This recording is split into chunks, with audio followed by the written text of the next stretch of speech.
Kasama natin ngayon ang isa sa mga icons ng millennial generation na si Ms. Bianca Gonzalez Intal. So, pinili ka namin kasi yun nga, isa ka sa mga icons ng millennial generation and isa ka sa mga kahit na sobrang busy sa work, nakakapag-voice out pa rin ng opinions about national issues, ganyan. And it's something na really admirable. Yun. And yung mga teachings kasi ni Rizal, it's all about love for the country kahit na ano pang ginagawa ko. So yun. Yung first question, describe Bianca Gonzalez as a member of the millennial generation.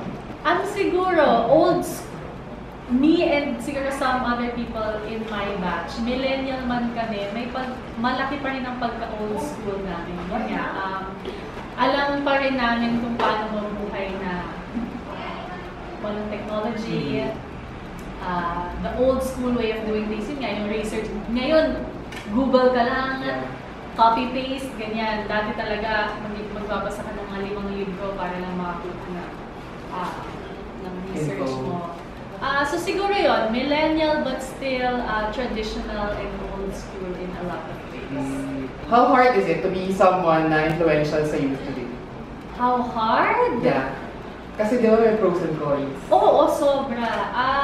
Until now, kapag kunyari may students like you na gusto mag-interview, tapos ang description sa akin is nakaka-influence ng youth.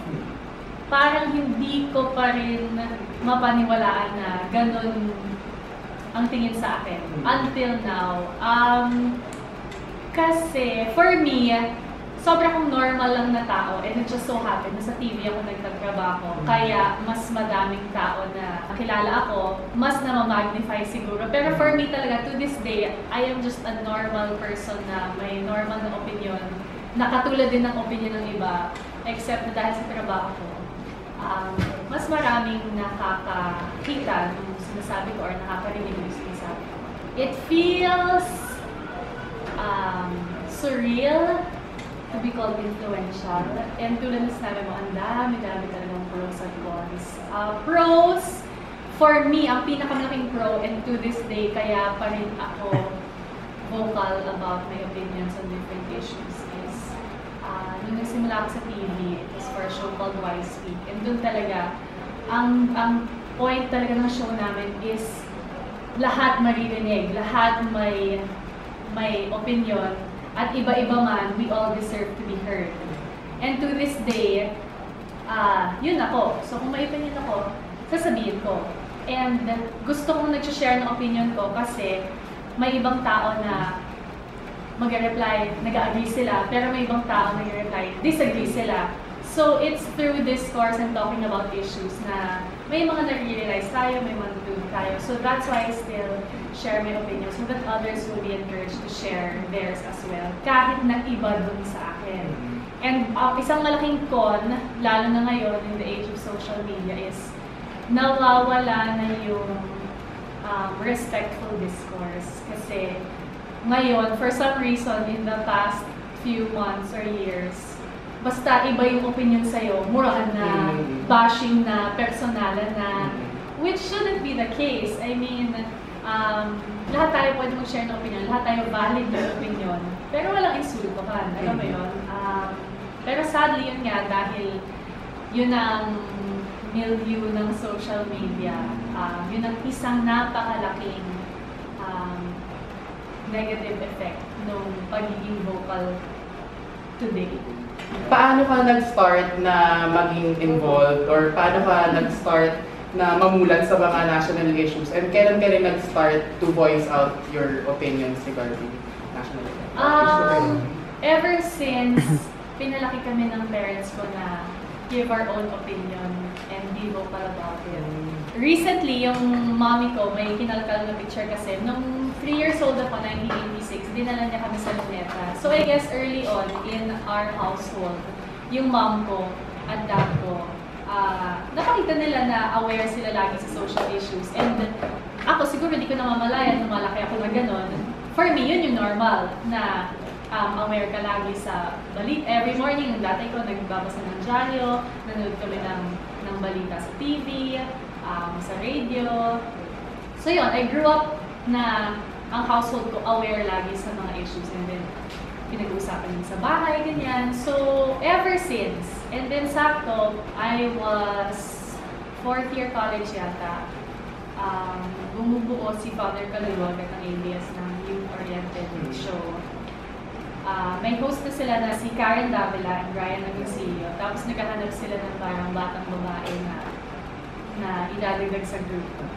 So, yun, nahanap nila ako, and then doon nagsimula.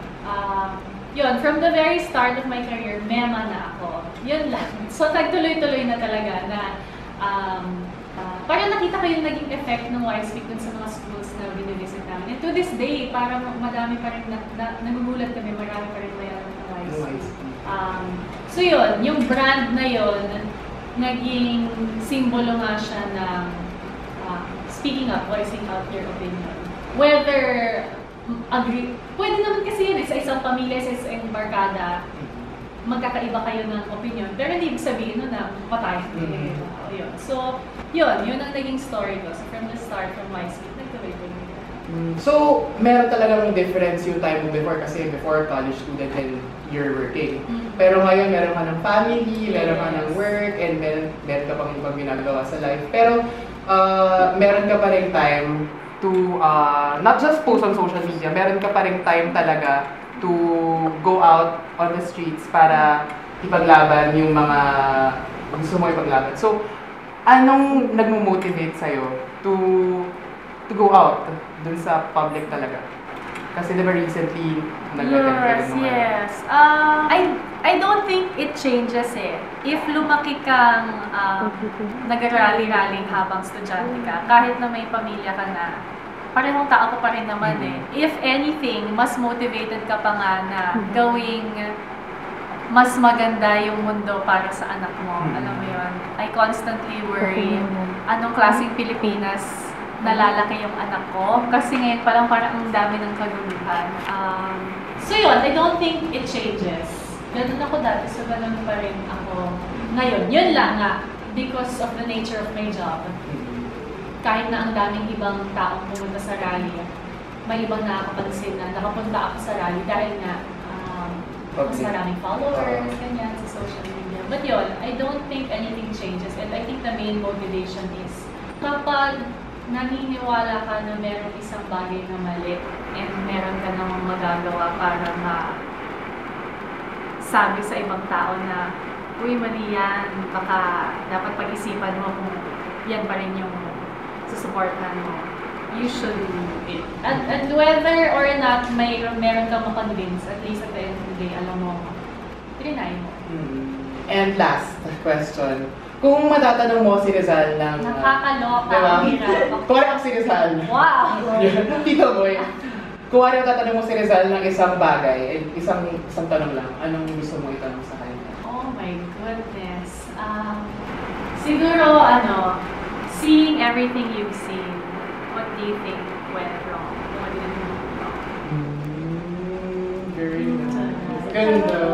Kasi meron akong mga nakausap na kaibigan recently na may mga kaibigan din historian, and they say, alam mo sa totoo lang, everyone says our country is fucked up, ganyan. Pero sa totoo lang, nangyari na dito dati, may lang tayo na dito. And in movies like General Luna, and yan, kayo, nasa school kayo, you study history. I'm sure meron kayo nakita mga patterns na ito yun ngayon, nangyari na ito dati. So, from his perspective, gusto ko talagang malaman saan niya ba. Very nice. Maganda.